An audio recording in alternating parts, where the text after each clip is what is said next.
بسم اللہ الرحمن الرحیم۔ السلام علیکم۔ غامدی صاحب کے ساتھ ہفتہ وار سوال و جواب کی براہ راست نشست کو لے کر ڈیلس غامدی سینٹر امریکہ سے حاضر خدمت ہیں۔ آغاز کرتے ہیں۔ غام صاحب بہت شکریہ آپ کے وقت کا۔ ایک اہم تاریخی مسئلہ مسلمانوں کے مابین ایک بہت بڑا نزاعی نقطہ نظر جو عام طور پہ لوگوں کی آپس میں دوری کا باعث بھی بنتا ہے، ایک نئے زاویے سے آپ سے ہم گفتگو کر رہے ہیں۔ اس سلسلے کی آج 17ویں نشست ہے، آغاز کرتے ہیں۔ اب تک جتنی گفتگو آپ نے فرمائی ہے اس پر ایک جمہوری ذہن، ایک وہ ذہن جو اس جدید معاشرت، جدید پڑھے لکھے طبقے سے تعلق رکھتا ہے، اس کی ایک الجھن سامنے آتی ہے۔ وہ یہ کہ مان لیا کہ کوئی اور پریکٹیکل حل نہیں تھا، ملوکیت کے علاوہ ایک کڑوا گھونٹ تھا جو پیا گیا، حالات کا جبر تھا جس کو سیدنا امیر معاویہ نے بطور ایک آپشن کے اختیار کیا۔ لیکن جب آدمی مجبور ہوتا ہے، جوہر کا پانی بھی پی لیتا ہے، لیکن اس کو کبھی گلوریفائی نہیں کیا جاتا، اس کو کبھی امت پہ احسان نہیں قرار دیا جاتا۔ کہا یہی جاتا ہے کہ مجبوری ہے، کوشش کی جاتی ہے کہ اس کا خاتمہ ہو۔ جو کچھ آپ نے فرمایا، کیا اس سے اگر کوئی شخص یہ تاثر لے کہ اتنی زیادہ تحسین کے بعد تو پھر ملوکیت کا آپشن اپنانے کے بعد کون شخص ہے جو اس کو تبدیل کرنے کے لیے، اس کے خلاف علم بغاوت بلند کرنے کے لیے، اس کے خلاف کوئی جدوجہد کرنے کے لیے کوشش کرے گا؟ یہ تو ایک نوعیت کا ایسے ہی نظریہ ضرورت ہے جو مارشاء اللہ کے حق میں بھی لوگ پیش کر دیتے ہیں۔ حالات سازگار نہیں تھے، پولیٹیشین کرپٹ تھے، دنیا میں ہم آگے نہیں بڑھ سکتے، لہٰذا مارشاء اللہ آ گیا ہے۔ تو پھر تبدیلی کیسے آئے گی جب اتنا گلوریفائی کر دیا جائے گا ملوکیت کو؟ تو پھر تو وہ جسٹیفائی ہو گئی۔ میں نے تو صرف دو باتیں کہیں، کسی چیز کو گلوریفائی نہیں کیا، یہ بتایا ہے کہ اللہ کے دین میں جو ہدایت ہمیں دی گئی ہے، ہمارے سامنے جو نصب العین رکھا گیا ہے، سیاست میں جو ہمارے لیے لائعمل اللہ تعالیٰ نے خود بیان فرمایا ہے، وہ ہر حال میں امرہم شورا بینہم ہے، یعنی مسلمانوں کی رائے سے حکومتیں بننی چاہیے، ان کی رائے کی بنیاد پر قائم ہونی چاہیے اور اسی بنیاد پر قائم رہنی چاہیے۔ بار بار میں نے یہ عرض کیا ہے کہ دین میں جو مشروع طریقہ ہے وہ یہی ہے۔ تو جس چیز کو بہت شان کے ساتھ سامنے رکھنا چاہیے، جس کو اپنے دین کی ہدایت کے طور پر پیش کرنا چاہیے، وہ تو یہی ہے۔ یہ بات کہ اللہ تعالیٰ کے دین کی اس ہدایت کو جب ہم اپنے لیے ایک عملی ہدایت کے طور پر سامنے رکھ کر اپنے حالات کا جائزہ لیں گے تو پھر کیا وہاں بیٹھ کر اس کی تسبیح پڑھیں گے؟ یعنی ہمیں عملی اقدامات کرنے ہوں گے نا۔ اس میں نے یہ عرض کیا ہے کہ جب آپ امرہم شورا بینہم کا لفظ بولتے ہیں تو اس میں ایک ہے اللہ کا ہدایت دینا، وہ اللہ نے دے دی۔ ایک دوسری چیز یہ ہے کہ آپ کو اس کے لیے کیا کرنا تھا، وہ آپ کو یہ کرنا تھا کہ آپ اس کو ایک باقاعدہ نظام میں بدلیں، جس طرح کہ اس وقت مغربی اقوام نے ان تصورات کو نظام میں بدل دیا ہے۔ یہ بتایا ہے انہوں نے کہ لوگوں کی رائے کیسے لینی ہے، پارلیمنٹ کیسے بننی ہے، انتخابات کیسے ہونے چاہیے، اس میں اگر مختلف امیدوار کھڑے ہو جائیں تو ان کے درمیان فیصلے کیسے کرنے چاہیے، حکومتیں بنیں تو خود ان کے احتساب کے لیے عدلیہ کو، مقننہ کو، انتظامیہ کو کن حدود میں کام کرنا چاہیے، اس کے لیے کیا دساتیر بننے چاہیے، صدیوں کی جدوجہد کے نتیجے میں اور صحیح و خطا کے ٹرائل اور ایرر کے عمل سے گزر کر یہ سب کچھ آپ کے سامنے آ گیا ہے۔ تو یہ معاملہ ہے جس کی طرف میں نے توجہ دلائی ہے کہ یہ ہمیں کرنا تھا، ہم نہیں کر سکے تو اس کی ذمہ داری کسی ایک فرد پر نہیں ڈالی جا سکتی۔ وہ وہی کرے گا جو اس زمانے میں موجود ہوگا، اور صرف اس نے نہیں کیا، اس کے بعد بھی 12 صدیوں تک ہم نے یہی کیا ہے۔ بہت سی حکومتیں بنائی ہیں، سب میں یہی کیا ہے، اور اگر آج بھی ہمارے سامنے یہ نظائر موجود نہ ہوں تو کیا کریں گے؟ اور میں یہ عرض کر رہا ہوں کہ اس وقت بھی یہی کر رہے ہیں۔ یعنی اس وقت بھی صورتحال یہ ہے، اپنی قوم کو دیکھنا چاہیے نا وہ کس مقام پر کھڑی ہے۔ سوسائٹی میری خواہشات پر نہیں کھڑی ہوتی، کسی قوم میں سماجی شعور کتنا ہے، لوگ کہاں پہنچے ہیں، علاقہ کون سا ہے، اس کے ساتھ ربط و ضبط کے لیے کیا چیزیں اختیار کی جا سکتی ہیں۔ 70 سال تک پاکستان بننے کے بعد آپ قبائلی علاقوں کو اپنے نظم میں نہیں لا سکے۔ کیوں نہیں لا سکے؟ آپ کی سپریم کورٹ میں وہ اپنا مقدمہ نہیں لے کے آ سکتے تھے، وہ آپ کے ہاں براہ راست اس طریقے سے انتخابی نظام کا حصہ نہیں بن سکتے تھے، آپ کی سیاسی جماعتیں وہاں اپنے مراکز نہیں قائم کر سکتی تھیں۔ کیوں نہیں کر سکتی تھیں؟ اس لیے کہ آپ یہ سمجھتے تھے، غلط یا صحیح، کہ یہ علاقے ابھی اپنے سماجی شعور کے لحاظ سے وہاں نہیں ہیں جہاں یہ ایک جدید ریاست کے نظام کا حصہ بن سکیں. تو یہ آپ 12 صدی 13 صدی پہلے اس حاضر کو کیسے لے جائیں گے؟ تو اس بات کو سمجھیے پہلے کہ اللہ کا دین یہ بتائے گا کہ سود ایک بری چیز ہے، اس کو کاروبار نہیں بننا چاہیے. اللہ تعالیٰ نے قرض کے بارے میں یہ اخلاقیات طے کر دی ہے کہ ہر حال میں آپ کو اپنے اصل زر کا مطالبہ کرنا ہے. یہ اصول دے دیا. اس پر اس وقت یہ پورے کے پورے مسلمان عمل کیوں نہیں کر رہے؟ یعنی اس وقت آپ کی ساری معیشت جو ہے وہ کس نظم پر کھڑی ہے؟ اس میں اگر کسی بھی آدمی کے سامنے بات کریں تو وہ جواب میں کیا کہے گا کہ متبادل بتائیے. پہلے یہ بتائیے کہ دنیا کا نظم تو نہیں رکے گا، وہ چل رہا ہے. معیشت کی ضرورت ہے فلاں اور فلاں ادارہ، تو اس وجہ سے وہ چلے گا. آپ کو اگر اپنے اخلاقی اصولوں پر اس کو بہتر کرنا ہے تو آپ کو بتانا پڑے گا کہ متبادل کیا ہے. تو اس لیے ملوکیت ایک بڑی سلطنت کے لیے دنیا کا آزمایا ہوا نظام تھا، گرد و پیش میں موجود تھا. اور یہ بات کہ ملوکیت کوئی بہت بڑی برائی ہے، بھائی بات یہ ہے کہ ایک چیز مشروع ہے، ایک چیز اچھی ہے، ایک چیز بالکل اپنی عقلی اور اخلاقی بنیادیں رکھتی ہے، وہ امرہم شورا بینہم ہے. اور ایک چیز جو ہے وہ حالات کے لحاظ سے اختیار کی جا سکتی ہے.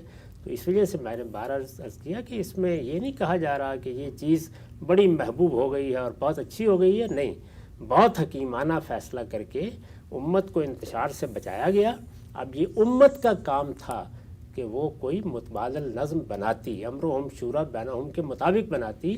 میں نے یہ گزارش کی ہے کہ بعد میں جو بڑے نیک، بڑے پرہیزگار اور مسلمانوں کے محبوب خلفاء آئے ہیں، عمر بن عبدالعزیز کوئی معمولی ہستی ہیں، وہ بھی نہیں کر سکے.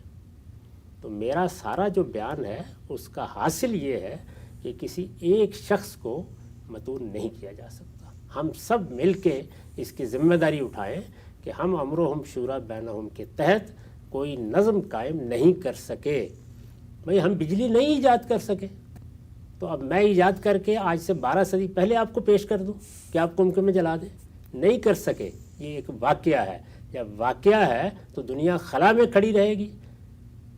دنیا میں جو چیز چل رہی ہوگی وہ اختیار کر لی جائے گی. معیشت کا جدید نظم قائم کیا جائے گا. اگر آپ کوئی متبادل پیش نہیں کر سکے تو پھر کیا ہوگا؟ پھر بینک قائم ہوں گی، انشورنس کمپنیاں آئیں گی، نہیں روک سکتے آپ ان کو. اسی طرح کا معاملہ تمام سماجی ذمہ داریوں میں ہے. سماجی معاملات انفرادی نہیں ہوتے. یہ مجھے نہیں ہے کہ جا کے گھر میں نماز پڑھ لینی ہے، بلکہ تمام لوگوں کے اندر اس چیز کا شعور ہونا چاہیے. اس کے لیے ضروری ادارے وجود میں آنے چاہیے. اس کے لیے وہ میکنزم بننا چاہیے جس کے تحت آپ اس کو سماج یا معاشرے کا مسئلہ بنا سکیں. اگر وہ آپ نہیں بنا سکے تو یہ ناکامی میری اور آپ کی ناکامی ہے. اس کو کسی ایک فرد کی طرف نسبت نہیں دینی چاہیے. یہ ہے حاصل میری پوری گفتگو کا. اب اس کے بعد جو آپ کی بات کا دوسرا حصہ ہے کہ مزاحمت ایک چیز غلط ہے، آپ نے مزاحمت کرنی ہے. تو میرے دین میں مزاحمت کے 2 عنوانات ہیں. یعنی دین میں تلوار اٹھانا، جنگ کرنے کے لیے آمادہ ہو جانا، بغاوت کرنا، لوگوں کے جان و مال کو خطرے میں ڈالنا، یہ کسی مزاحمت کا عنوان ہی نہیں ہے. میرے دین میں مزاحمت کے عنوان 2 ہیں. دین سے متعلق مجھے کہا گیا ہے کہ ادعو الی سبیل ربک، یعنی اچھے حالات ہوں برے ہوں، بدترین حکمران بھی آ جائیں، وہ جو دین خدا نے دیا ہے تم اس کو بیان کرو گے. اس کی دعوت، اپنے پروردگار کی ہدایت کو اپنانے کی دعوت دو گے. تو میرے لیے یہ دین کا حکم ہے، مجھے ہر حال میں یہ دعوت دینی ہے. لہٰذا ملوکیت ہوگی تو میں یہ کہوں گا کہ اللہ کا دیا ہوا نظم، اللہ کا دیا ہوا قانون یہ کہتا ہے کہ امرہم شورا بینہم. میری مزاحمت یہ ہے جو مجھے دین نے سکھائی ہے کہ جو میرے پروردگار نے میرے لیے اصول قائم کر دیے ہیں میں ان کو بیان کروں، میں ان کو لوگوں تک پہنچاؤں، میں لوگوں کے اندر ان کا شعور پیدا کروں، میں ان پر پیدا ہونے والے اعتراضات کے جوابات دوں، میں ان کے بارے میں لوگوں کو شرح صدر تک پہنچانے کی صحیح کروں. لیکن یہ سب مجھے کیسے کرنا ہے؟ استدلال کے ہتھیاروں سے. یعنی اس کے لیے کسی کے سر کے اوپر مجھے بندوق نہیں رکھ دینی، یہ کرنا ہے. میری مزاحمت کا دینی عنوان یہ ہے. اور اس کا عمومی عنوان کیا ہے؟ امرہم شورا بینہم کے لیے ہو یا کسی اور مقصد کے لیے، وہ ہے امر بالمعروف اور نہی عن المنکر. یعنی وہ چیزیں جو دنیا میں بھلائی کی چیزیں ہیں مجھے شب و روز کی تلقین کرنی ہے، اور وہ چیزیں کہ جو دنیا کے ہاں برائی کی چیزیں ہیں، جن کو مانا جاتا ہے، جن پر پوری انسانیت کا اتفاق ہے، مجھے لوگوں کو تلقین کرنی ہے کہ وہ ان سے بچیں۔ اور ظاہر ہے کہ یہ تلقین بعض اوقات وہ نوبت لے آتی ہے جس کو رسول اللہ صلی اللہ علیہ وسلم نے بیان کیا ہے کہ ایک ایسا سلطان ہے تمہارے سامنے جو جبر کے ساتھ حکومت کر رہا ہے، اور تم سمجھتے ہو کہ اس نے کسی منکر کا ارتکاب کیا ہے تو تم حق کی شہادت دیتے ہو، تو یہ سب سے بڑا جہاد ہے۔ کلمۃ حق عند سلطان جائر، یا کلمۃ عدل عند سلطان جائر، یہ کیا ہے؟ افضل الجہاد۔ تو میری مزاحمت کے، محمد الرسول اللہ کے ماننے والوں کی مزاحمت کے عنوانات دو ہیں۔ یہ عنوانات ہیں جن کے تحت ہم مزاحمت کرتے ہیں۔ رہ گئی یہ بات کہ کوئی حوصلہ مند آدمی یہ خیال کرتا ہے کہ ایک شخص نے، ایک خاندان نے، ایک گروہ نے، ایک قبیلے نے اپنی حکومت قائم کر لی ہے، اگر ان کو حق تھا کہ یہ تلوار کے زور پر اپنی حکومت قائم کریں تو میں بھی قائم کرتا ہوں۔ تو میں نے یہ کہا ہے کہ وہ اگر یہ سمجھتا ہے کہ وہ لوگوں کے جان و مال کو خطرے میں ڈالے بغیر اس طرح کا اقدام کر سکتا ہے تو کر لے۔ 32 خروج ہوئے اس وقت بھی کہتے ہیں، بہت سے ہوتے رہتے ہیں۔ یعنی ظاہر ہے کہ ملوکیت اگر تو ریاست کا نظم امرہم شورا بینہم پر قائم ہے تو پھر تو کسی شخص کا کام نہیں ہے کہ اس کے خلاف ایسا کوئی اقدام کرے۔ وہی ہوگا جو میں نے پہلی دو باتیں کہی ہیں، ہم دین پہنچائیں گے، دین کی دعوت پہنچائیں گے، دین نے جو اصول قائم کیے ہیں ان کی شرح و وضاحت کریں گے، ہم معروف کی تلقین کریں گے، ہم منکرات سے روکیں گے، اور کسی جابر سلطان کے سامنے بھی حق کی گواہی دیں گے۔ یہ ہو سکتا ہے کہ اس کے نتیجے میں جان دینی پڑ جائے۔ یہی ہمارے لیے سب سے بڑا جہاد ہے۔ یہ بات کہ کوئی حوصلہ مند شخص اٹھے اور وہ اٹھ کر حکومت کا تختہ الٹنے کی صحیح کرے، تو میں نے عرض کیا کہ اگر ریاستیں، حکومتیں امرہم شورا بینہم پر اپنا نظم قائم کیے ہوئے ہیں تو کسی کا حق نہیں ہے یہ، اس لیے کہ یہ پھر کسی شخص یا کسی گروہ کے خلاف بغاوت نہیں، یہ اصل میں پوری قوم کے خلاف بغاوت ہے۔ اس چیز کو اللہ کے پیغمبر نے ممنوع قرار دے دیا ہے۔ رہی یہ بات کہ استبدادی نظام ہے، جبر کی حکومت قائم ہے، ملوکیت ہے، آمریت ہے، ماشاء اللہ ہے، آپ کو حق حاصل ہے، آپ اٹھیں، حوصلہ مند آدمی ہے، آپ کوشش کریں۔ لیکن پھر میں یہ عرض کر دوں کہ جب اس طرح کی بغاوت کی جاتی ہے، اس کا ارادہ کیا جاتا ہے، اس کا اہتمام کیا جاتا ہے، تو اس کے نتیجے دو ہی ہوتے ہیں، یا تخت یا تختہ۔ یعنی آپ کامیاب ہو گئے تو آپ ان کی جگہ اقتدار سنبھال لیں۔ یعنی ابراہیم لودھی کو بابر نے پانی پت کے میدان میں شکست دے دی تو مغلوں کی سلطنت قائم ہو گئی، تخت حاصل ہو گیا۔ اور اگر تختہ ہے تو پھر اس میں ماتم کیوں کرتے ہیں، روتے کیوں ہیں؟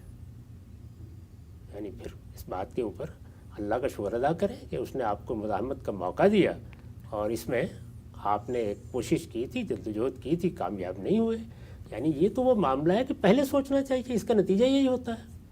یہ کیسے ہو سکتا ہے کہ ایک نظم قائم ہے، اس کو آپ چیلنج کرتے ہیں، اٹھتے ہیں، اس کو آپ الٹ دینا چاہتے ہیں، اور اس کے لازمی نتیجے کے طور پر یہ خیال کرتے ہیں کہ اب تخت مل جائے گا۔ وہ مزاحمت نہیں کریں گے، وہ اس بغاوت کو روکنے کی صحیح نہیں کریں گے، حکومت اپنے نظم کو قائم کرنے، اپنی رٹ کو قائم کرنے کے لیے جدوجہد نہیں کرے گی۔ اس میں زیادہ سے زیادہ جو کیا جا سکتا ہے، اور وہ میں نے کر دیا تھا، یعنی یہ بتایا جا سکتا ہے کہ کہاں اس مزاحمت کو روکنے کے لیے کوئی اقدام اخلاقی اصولوں سے تجاوز کر کے کیا گیا ہے، تو وہاں پر بھی دیکھیے یہ تنقید ہوگی۔ لیکن اگر فرض کیجئے کہ حکومت نے آگے بڑھ کر اس کو روکا ہے، اور روکنے کا یہ نتیجہ نکلا ہے کہ کسی کی جان گئی ہے، تو بس گئی ہے پھر، یعنی اس میں پھر رونے اور نالا و شیون کرنے کا کیا مقام ہے؟ اس میں تو ہوتا ہی یہی ہے، جب اس میدان میں آئیں گے تو یا پانی پت کے میدان میں وہ مریں گے یا آپ مریں گے، دونوں میں سے کوئی ایک چیز ہوگی۔ اسی وجہ سے ہمارے دین میں اس طرح کے کسی اقدام کو نہ مستحب قرار دیا گیا ہے، نہ پسندیدہ قرار دیا گیا ہے، نہ اس کو کوئی دینی واجبات میں شامل کیا گیا ہے۔ یہ حوصلہ مند لوگوں کا کام ہے، وہ اگر کرتے ہیں اور ایک ایسی حکومت کے خلاف کرتے ہیں کہ جو استبدادی ہے، تو زیادہ سے زیادہ یہ کہا جا سکتا ہے کہ بعض حالات میں بعض شرائط کے ساتھ یہ جائز ہے۔ چنانچہ یہی رائے میں نے اپنی کتاب میزان میں بیان کی ہے کہ خروج اگر آپ کر رہے ہیں یا بغاوت کر رہے ہیں تو اس کے لیے یہ اور یہ شرائط ہیں، ان شرائط کے اندر اگر کوئی اقدام کرتے ہیں تو یہ جائز ہے، یعنی یہ کبھی پسندیدہ نہیں ہوگا، کبھی مستحب نہیں ہوگا۔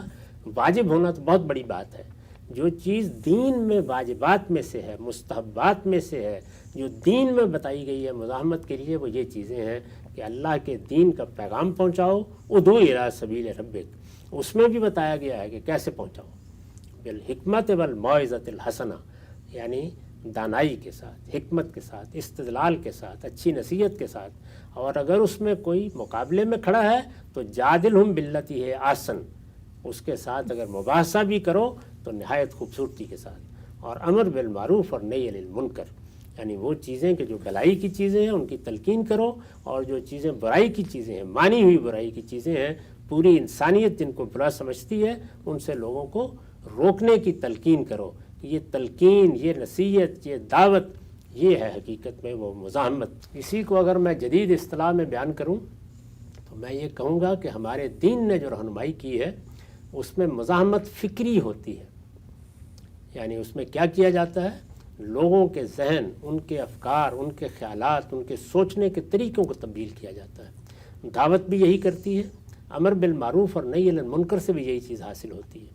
جب آپ لوگوں کا ذہن ہموار کر لیتے ہیں، جب ان کے اندر سماجی شعور پیدا کر دیتے ہیں، جب لوگوں کے اندر ایک چیز کے بارے میں ایک اذعان پیدا ہو جاتا ہے تو اس کا ظہور پھر آہستہ آہستہ سیاست میں بھی ہوتا ہے۔ تو جو لوگ اس سے آگے بڑھ کر کوئی خواب دیکھتے ہیں ان کو یہ معلوم ہونا چاہیے کہ سادہ اصول میں زیادہ سے زیادہ کسی چیز کے جواز پر گفتگو کی جا سکتی ہے، اس میں بھی ضمانت دینی ہوگی کہ لوگوں کے جان و مال کو خطرے میں نہیں ڈالا جائے گا۔ ٹھیک، ہم سب بہت ہی تفصیل سے یہ نقطہ آپ نے واضح کیا۔ اس کا ایک اور پہلو میں چاہتا ہوں ذرا اس پر بھی آپ کی رائے سامنے آ جائے۔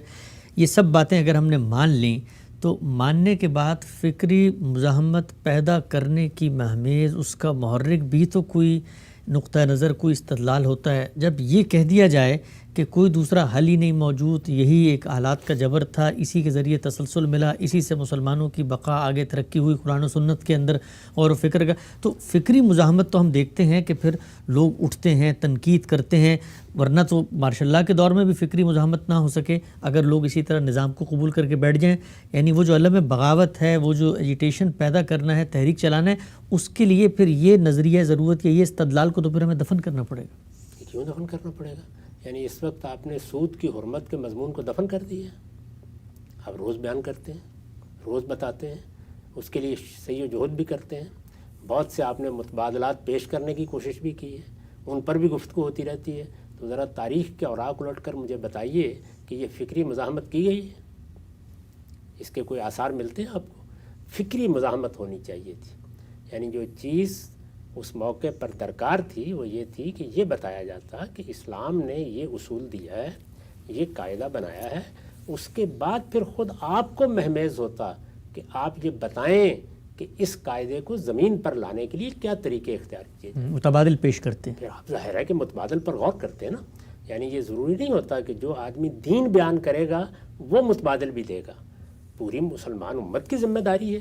تو وہاں پر وہ لوگ ہونے چاہیے تھے جو سیاسی امور کو جانتے، سمجھتے، ان کا تجزیہ کرتے، ان کے اندر اترتے اور پھر بتاتے کہ متبادل کیا ہے۔ سوال یہ ہے کہ مغرب میں جو متبادل سامنے آیا ہے، یعنی انہوں نے جمہوری اقدار پر مبنی ایک نظم برا یا بھلا بنا کے دنیا کو دے دیا ہے، اس کے بہت سے ماڈل اس وقت دنیا میں موجود ہیں۔ یہ جو کچھ ہوا ہے یہ کس طریقے سے ہوا ہے؟ یعنی اس میں کوئی بادشاہت کے خلاف باقاعدہ ہنگامہ کرنے کی پہلے ضرورت پیش آئی ہے، پہلے اس کے عدم جواز کا فتویٰ دینے کی ضرورت پیش آئی ہے۔ ان کے ہاں تو ابھی تک یورپ میں دیکھ لیجئے کتنی ریاستوں میں بادشاہت موجود ہے۔ ایک تدریجی ارتقاء کے ساتھ فکری تبدیلی آنی شروع ہوئی، یعنی اس میں فلسفی ہیں، حکماء ہیں، وہ تجزیہ کر رہے ہیں، بتا رہے ہیں، اس کی اساسات متعین کر رہے ہیں، آہستہ آہستہ ایک نظم بننا شروع ہوا۔ تو یہی کام ہمیں کرنا تھا۔ میری ساری گفتگو کا حاصل یہ ہے کہ ایک مسئلہ پوری امت کا مسئلہ ہے، اس کو آپ نے ایک فرد کا مسئلہ بنا کے رکھ دیا۔ ٹھیک، تو پوری امت کو ذمہ داری اٹھانی چاہیے۔ ہم نہیں کر سکے تو اسی لیے آج اس احتیاج میں ہے کہ دنیا جو کچھ کر رہی ہے ہم اس کی نقالی کر رہے ہیں۔ یعنی میں کوئی اس کے اوپر تنقید نہیں کر رہا، اچھی چیز ہے تو ضرور اپنائیے، الحکمت ضالۃ المومن، لیکن آپ اسی جگہ پہ کھڑے ہیں نا۔ یعنی کوئی متبادل آپ نے اپنے طور پر پیش کیا ہے، جزیرہ نما عرب میں پیش کیا ہے، وہاں 4-5 حکومتیں قائم ہیں، وہاں پہ کوئی پیش کیا ہے، یہاں آپ افغانستان میں مزاحمت کر رہے تھے، یہاں آپ نے پیش کیا ہے۔ مجھے یہ بتائیں کہ ایران میں آپ کو نصف صدی کے قریب اقتدار حاصل ہے، یہاں پہلی مرتبہ آپ نے تھیوکریسی کو اور ڈیموکریسی کو ملا کے ایک نئی دنیا بنانے کی صحیح کی ہے پہلی مرتبہ. یہ آپ کی طرف سے سامنے آیا، اچھا یا برا، لیکن بہرحال ایک کنٹریبیوشن ہے. تو اس وجہ سے یہ کام ہے جو جب ہوتے ہیں پھر وہ تجربات سے گزرتے ہیں، پھر اس کی غلطیاں سامنے آتی ہیں، پھر وہ صحیح و خطا کے مختلف مراحل سے گزرنے کے بعد دنیا میں ایک نظم بن جاتے ہیں. یہ آپ کے خیال میں ایک دن بیٹھ کے لوگوں نے بینک وجود پذیر کر دیا تھا؟ انشورنس کمپنیاں جو ہیں یہ ایک دن ان کا خیال لوگوں کے ذہنوں میں آیا اور وہ بن گئی تھیں. دنیا میں جو کچھ جس طرح بنتا ہے، یہ آپ کے جہاز بھی اس طرح نہیں بنے، گاڑیاں بھی اس طرح سے نہیں بنی، یہ سب اسی تدریجی ارتقاء سے گزرتی ہیں. اس کی ابتدا کریں اور اس کو بنانے کی صحیح کریں. اس کے لیے کسی ایک شخص یا دو اشخاص کو متون کرنے سے کچھ حاصل نہیں ہوگا. اس سے صرف اس امت کے اندر نفرتیں پیدا کی گئی ہیں. اب بھی یہی کام کیا جاتا ہے. تو میری تو ساری صحیح کا مقصود یہ تھا کہ میں یہ بات سمجھانے کی کوشش کروں کہ آپ یہ سمجھیں کہ سماجی حالات کیا ہوتے ہیں، ان میں فیصلے کیسے کیے جاتے ہیں. میں نے اس کو کہا ہے اور میں ذمہ داری کے ساتھ کہتا ہوں کہ یہ ایک بہت حکیمانہ فیصلہ تھا معاویہ رضی اللہ عنہ نے کیا. یہ ان کا بہت بڑا احسان ہے، کیونکہ یہ فیصلہ ہے کہ جس نے اس سلطنت کو قائم رکھا، جس نے اس کو تسلسل دیا، جس نے بعد میں لوگوں کے لیے ایک نظیر پیدا کی، اور جس کا پھر نتیجہ یہ نکلا کہ اللہ کا دین، اللہ کی کتاب، اللہ کے پیغمبر کی سنت سب یہ حفاظت کے ساتھ آگے منتقل ہوئے اور علوم فنون کے لیے بڑے غیر معمولی کام لوگوں نے کیے. یہ آپ کی فقہ، یہ آپ کا علم کلام، یہ تصوف، یہ سب کے سب اسی کے زیر سایہ پیدا ہوئے. اس میں کوئی شبہ نہیں ہے کہ اس معاملے میں یقیناً ناکامی ہوئی کہ امرہم شورا بینہم کو ہم زمین پر لا سکیں، لیکن یہ اس پوری امت کی ناکامی ہے، یہ ایک شخص کی ناکامی نہیں. سیدنا معاویہ کی حکومت کے جو نتائج نکلے اس کو آپ نے بیان کیا، لیکن دوسری جانب یہ بھی کہا جاتا ہے کہ انہی کے اس اقدام کا نتیجہ ہے کہ نواسۂ رسول شہید ہوئے، اور اس کے بعد آج تک 1400 سال تک امت میں ایک منافرت اور ایک کشمکش ہے. انہی کے اقدامات کے بارے میں کہا جاتا ہے. اس کو کیسے دیکھتے ہیں؟ ایک ایک موضوع زیر بحث لائیں گے. صلح حسن کا کیا ہوا اور کیا آپشن ان کے پاس اس وقت تھے کہ ملوکیت کو قائم رکھتے ہوئے ہی سیدنا عثمان کے صاحبزادے یا باقی بنو امیہ کے کسی بزرگ کو تسلسل میں آگے لایا جاتا. خود آل نبی موجود تھے، اس کا اختیار کیوں نہیں کیا گیا؟ سب چیزیں زیر بحث آئیں گی. وقت یہاں پہ ختم ہوتا ہے. اب تک آپ کے وقت کا بہت شکریہ.